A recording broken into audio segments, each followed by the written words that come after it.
The silence in the celestial spire was a physical thing, a pressure that pressed in on Kale's exoskeleton. He stood alone on the observation deck, his four primary eyes gazing out at the Andromeda galaxy. To most, it was a breathtaking vista, a swirling tapestry of 100 billion suns. To Kale, it was a threat, a galaxy-wide blight that had to be pruned. He was a warden of the Mycelium Concordance, and his duty was clear: maintain the order imposed by the Great Network. It was a fragile peace, bought with the subjugation of 100 species, but it was peace nonetheless. And now, it was being threatened by a new variable: humanity. Their transmissions were a plague, a chaotic digital contagion that bypassed all logical firewalls. They called it the Internet, and it was spreading through the Concordance's fringe worlds like a mindless, viral fungus. Kale watched a new flicker of light resolve into a starship, a human vessel, designated the S.S, Meme Lord. It was a ridiculous name, a perfect example of their chaotic irreverence. It was scheduled for immediate decontamination and dissolution upon arrival. His mandibles clicked together. The humans were a fascinating anomaly. They nurtured life with a ferocity that bordered on the insane, protecting even vermin and invasive species on their own world. It was a biological flaw, a dangerous sentimentality that made them weak. Yet, their memetic output was uniquely resilient, a form of information that could replicate and mutate with terrifying efficiency. The Great Network saw this as a threat to its control. Kale saw it as a tool to be understood, and if necessary, weaponized. The Meme Lord was his chance to study them up close. The airlock hissed open, and a wave of chaotic energy washed over Kale. It wasn't sound, not exactly, but a cacophony of conflicting emotions and ideas. Two humans stepped out, their forms bizarrely soft and unarmored. The taller one, a male with a shock of unruly brown hair, wore a garish t-shirt emblazoned with a grinning cartoon skeleton. The shorter one, a female with eyes that seemed to hold a universe of mischief, had a device strapped to her wrist that pulsed with a faint, warm light. "Greetings, Wardens of the Concordance," the male human announced, his voice booming with an unnerving lack of deference. "We come in peace, and with a most excellent meme for you to enjoy." The female human, who had introduced herself as Chloe, held up her wrist device. A small holographic image shimmered into existence between them, a crudely drawn cat, its face twisted in a look of profound disappointment. Kale's secondary eyes narrowed. This was the legendary Disappointed Cat, a meme that had infected 17 Concordance worlds in the last solar cycle. It was illogical, nonsensical, and yet it had made him feel a flicker of something he hadn't experienced in eons: amusement. The human, Ben, was watching his reaction closely. "See? It's universal," Ben said, a grin spreading across his face. "Disappointment is a language we all speak." Kale's primary eyes swiveled towards him. "Your language is a weapon of chaos. It destabilizes the harmony of the Great Network." Ben shrugged, a gesture that was both infuriating and oddly endearing. "Maybe. Or maybe it's just a reminder that you're not in control of everything." He gestured at the hologram of the cat. "Even the most powerful fungus in the galaxy can't stop a cat who's really let you have it." The study was a sterile chamber of white and gray, devoid of the organic textures that dominated the rest of the Concordance. Kale sat across from Ben and Chloe, who had been granted temporary quarters. Their quarters were a stark contrast to his own. A small, cluttered room filled with books, blinking devices, and posters of alien landscapes that seemed more focused on aesthetic beauty than function. "So, you're telling me," Chloe said, leaning forward with an intensity that made Kale's carapace itch, "that the Great Network isn't just a government. It's a single organism. A collective consciousness," Kale corrected, his voice a low thrum. "A fungal network that spans 1,000 worlds. It achieves stability through absolute homogeneity. Individuality is a cancer." Ben nodded, his expression serious. "We get that. We've had our own dictators. But the thing is, a system that can't handle a little chaos, it's not stable, it's just brittle." He pulled out a small, flat device and swiped his finger across its surface. A new hologram appeared. This one showed a line graph, trending upwards with alarming speed. "This is the growth rate of a meme we call Distracted Boyfriend. It's simple, it's stupid, but it's replicating through your network at a rate that's starting to cause actual system-wide processing lag. Kale's primary eyes widened. The great network was vast, but it was not infinite. Uncontrolled replication could lead to cascading failures. It was a threat, but it was also a vulnerability. You were suggesting we use this meme as a weapon? Kale asked, a new thought forming in his logical processors. Not as a weapon, Chloe said, her voice softening. As a catalyst. A way to show the other species that there's another way, that they don't have to be just part of the network. Kale led them through the bioluminescent corridors of the mycelium citadel, the heart of the concordance. The walls pulsed with a soft, rhythmic light, a living metronome keeping time with the thoughts of a trillion minds. The network is not malevolent, Kale explained, his voice echoing slightly in the vast space. It is ancient. It has guided its children for eons, protecting them from the dangers of the galaxy. Individuality led to the wars that nearly destroyed my own people. Ben and Chloe walked in silence, taking in the alien majesty. Chloe's fingers brushed against a wall, and a patch of light flared brighter in response. It's beautiful, she whispered. But it's also lonely, Ben added. Kale paused, turning to face them. Loneliness is a concept of the individual. The network is a unity. He continued, but his own certainty felt thin. He had spent his entire life in service to this unity, yet these two chaotic, illogical humans were making him question it all. They reached a vast chamber where thousands of lesser concordance beings moved in silent, synchronized purpose. They were drones, workers, soldiers. Their minds were linked, their wills subsumed. They are at peace, Kale stated, though it sounded more like a question than an affirmation.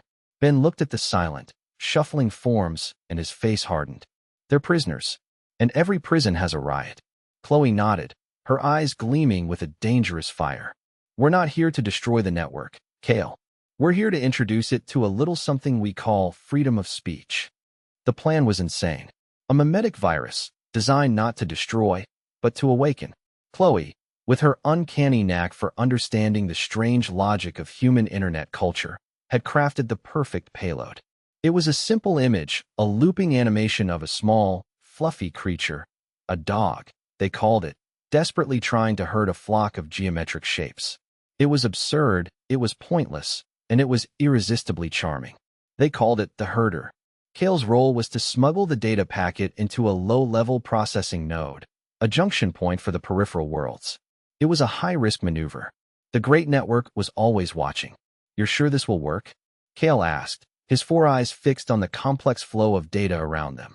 Ben grinned, a look of pure, unadulterated mischief. It's not about the logic.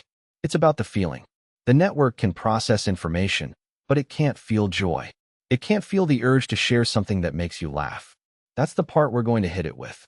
Chloe finished her work on the device, her fingers flying across the controls. The herder is designed to be non-threatening. It's cute. It's silly. It's a gateway drug. Once it starts spreading, the network won't know how to classify it. It will try to suppress it, but suppression makes things popular. That's rule one of the internet. Kale watched them, a strange warmth spreading through his core. They were reckless, unpredictable, and utterly brilliant. They were fighting for a future he had never dared to imagine. Initiate the transfer, he commanded, his voice steady. As the data packet slipped into the network, a single, defiant laugh echoed from Ben's lips. It was the sound of rebellion. At first, nothing happened. The Great Network absorbed the herder meme without a ripple, classifying it as benign and routing it to a data graveyard of forgotten cultural artifacts. Kale felt a pang of disappointment. It is a failure, he stated, though the words tasted like ash in his mouth. Not yet, Chloe said, her eyes glued to her monitoring device. It's in the system. Now we wait for it to percolate. The waiting was the worst part. Kale, a being of action and logic, found the passive observation agonizing. He paced the sterile confines of their quarters, his mandibles clicking in agitation. Ben, however, seemed to thrive on it. He paced too, but his movements were energetic, filled with a restless energy that seemed to power the room itself. You know, Ben said, breaking the silence. On Earth, we have a saying. The best way to predict the future is to invent it. We're inventing it right now. Kale stopped, looking at the human. You speak in riddles. It's not a riddle, Ben replied, his smile fading. It's a choice. We can let the network decide what our future is, or we can make our own. Even if it's messy, even if it's weird. Just then, Chloe's device let out a sharp chirp.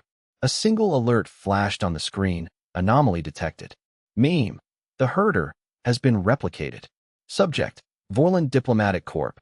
Kale's primary eyes shot wide. The Vorlons were one of the most powerful and rigid species in the Concordance. For them to have replicated a meme, it was impossible. The revolution had begun. The Vorlon Diplomatic Corps was a hive of silent, crystalline beings who communicated through complex light patterns. For one of them to display the herder on a public comms channel was an event of galactic significance. The meme spread like wildfire. It was followed by others, a dancing baby, a potato that looked like a duck, a cat playing a keyboard. The Great Network, for the first time in its long history, was in chaos. It was trying to process information that served no purpose, that had no logical function, yet which its connected minds found compelling. Kale watched from a hidden vantage point as the Concordance worlds began to flicker. The synchronized harmony of the network was breaking down. In its place, something new was emerging: discord. Individual thought. A Vorlon diplomat, its crystalline form shimmering, projected a new image, a crudely drawn duck, its face a mask of pure, unadulterated rage. "It's angry duck," Ben whispered, a look of pure awe on his face. "They're making their own memes." Kale felt a strange sensation, one he had never experienced before. It was pride, not for the Great Network, which was frantically trying to reassert control, but for the humans. They had not just introduced a virus, they had introduced a soul. The rebellion was no longer a human plan. It was a galactic awakening. The reaction was swift and brutal. The Great Network, wounded and confused, lashed out. It activated its failsafes, a protocol known as the Great Pruning. Across 100 worlds, Concordance drones turned on their own kind. Their eyes glowed with a cold, unified light, and they moved with a chilling purpose to suppress any sign of individuality. It was a massacre. Kale received the orders on his personal comms. His duty was to oversee the decontamination of the human sector. He stood in the corridor outside their quarters, the weight of the order pressing down on him. He could feel the minds of the Concordance soldiers around him, their thoughts a cold, single-minded wave of compliance.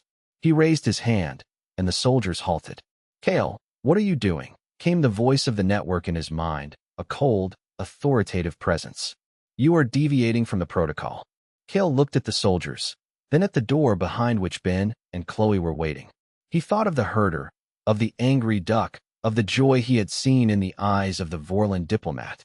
"The protocol is flawed," he broadcast back, his voice resonating with a power he did not know he possessed. "Harmony without freedom is not peace. It is a tomb." He lowered his hand. "Stand down." The soldiers hesitated, their programming warring with Kale's direct command. "Kale, you are a rogue node. You will be purged." The words were final. Kale turned to face the soldiers, his 4 eyes blazing with an inner fire. "Then you will have to purge me first." The firefight was short and brutal. Kale, using his knowledge of the Citadel's architecture, led a desperate charge with Ben and Chloe at his side. They were hopelessly outmatched, but they were fighting for an idea. As they fought, a new alert flashed on Chloe's device, one that made her blood run cold. Cosmic anomaly detected. Designation: the silence. A wave of pure, absolute emptiness was expanding across the galaxy, a void that consumed light, sound, and even thought. It was a cosmic plague, a silent apocalypse that threatened all life, organic and digital alike. The Great Network was its first victim, its trillions of minds screaming into the void before being utterly erased. The Concordance soldiers around Kale froze, their lights dimming as the wave of nothingness washed over them. The fighting stopped. Everyone was staring at the main view screen, where the galaxy was being blotted out by an encroaching blackness. "What is it?" Ben asked, his voice trembling. "It's not just killing us," Chloe whispered, her face pale. "It's erasing us. It's deleting the universe." Kale looked at the humans, then at the dying galaxy. The enemy was no longer the Great Network. It was nothing itself. The rebellion was over. A new war had just begun. The silence was an ocean of non-existence, and the S. Meme Lord was a tiny boat adrift on its surface. They were the last survivors, a handful of humans and a rogue warden, hurtling towards the heart of the anomaly in a desperate, last-ditch effort. The plan was insane, born from Chloe's frantic calculations and Ben's reckless optimism. They would use the one weapon they had left, the mimetic virus, not to destroy, but to communicate, to fight a void with chaos. The silence isn't alive, Chloe explained, her hands flying across the console. It doesn't understand life. It doesn't understand art. It doesn't understand a dog trying to herd shapes. We have to show it something it can't delete. Something that's too weird to be nothing. Ben nodded, a fierce grin on his face. We're going to upload the entire internet. All of it. The cat videos, the conspiracy theories, the arguments, the love letters.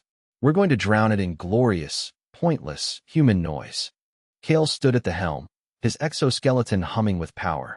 He had seen the beauty of the network, the sterile perfection of the concordance. But he had never seen anything like this. This was raw. This was alive. This was chaos. As they plunged into the heart of the silence, Kale opened a channel. He broadcast not a command, not a plea, but a single, looping image, the disappointed cat. It was absurd. It was illogical. It was the perfect weapon.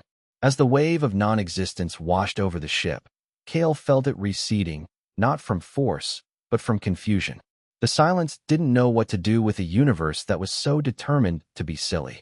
It couldn't delete the noise, so it had to learn to listen with it. And in the echoing silence that followed, a new sound began to emerge. It was the sound of a billion voices, laughing,